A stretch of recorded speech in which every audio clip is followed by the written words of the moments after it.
So in this episode of Quick Tips, we're going to be talking about garage door openers and how to make them a little bit more quiet.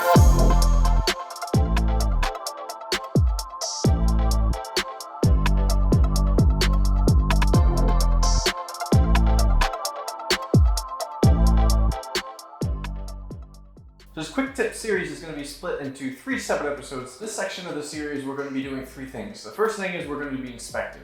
Inspect to see if there's any sort of damage to the axle tracks to make sure it's riding on it properly. The second thing is we're going to be inspecting the chain to make sure it's tight. And if it's not tight, we're going to teach you how to tighten it. And the third step is going to be lubricating. We're going to lubricate all the rollers, we're going to lubricate the spring, pretty much anything else that could cause any type of friction and make a little bit of noise. So the first thing we're going to be doing is going over the tools and materials you're going to be needing to quiet down your garage door opener. Our tools are going to be 2 spanner wrenches. Depending on the size of the tensioner that tensions your chain, it could be anywhere from 12 millimeters to 14 millimeters. The next material you're going to be needing is actual lubricant. We're going to talk about which type of lubricant you want. So I have a WD-40 and I have a PB Blaster white lithium grease. WD-40 is good in a pinch. I did this over a week ago just to kind of get it to where it was tolerable. And now it's starting to creep up and the squeaks and the squeals a little bit more. So I'm going to be switching over to the white lithium grease in the liquid form. The reason why I chose the liquid form is because it's a little bit easier to get in those crevices and the cracks rather than using the regular white lithium grease, which I will show you in the next video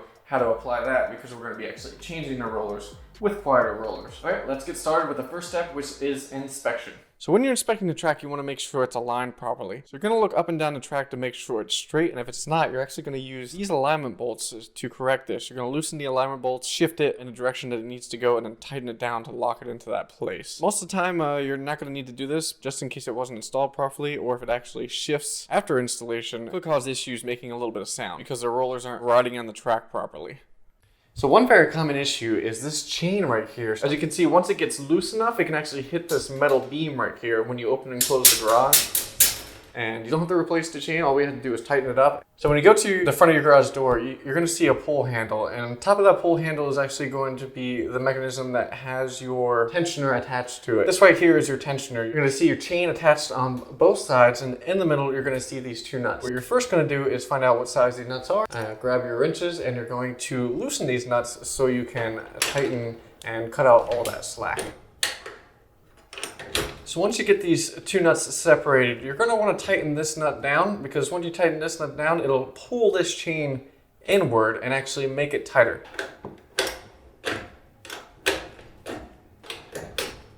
So what you're going to be looking for is to check the chain to see if it has enough play to actually touch the metal.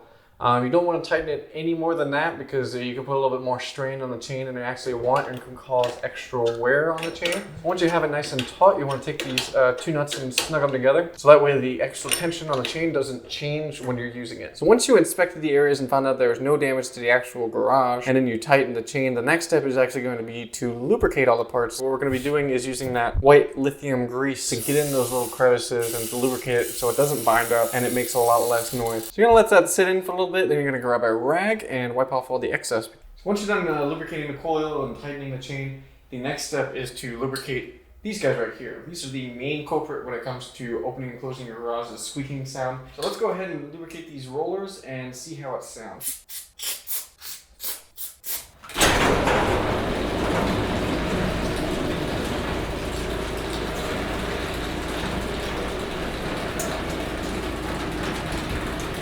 Once you get everything lubricated, what you're going to want to do is you want to open and close your garage door a few times just to make sure the lubricant works its way into all the little cracks and crevices. So please let me know down in the comments if you know any tips or tricks that I missed. If you like the video and you want to see more, please like the video and actually subscribe because those subs are actually motivators for me. It takes a lot to motivate me to make videos like this. So if I get 1 or 2 extra subs per video, it definitely motivates me to create more content because it shows you guys actually enjoy what I'm making.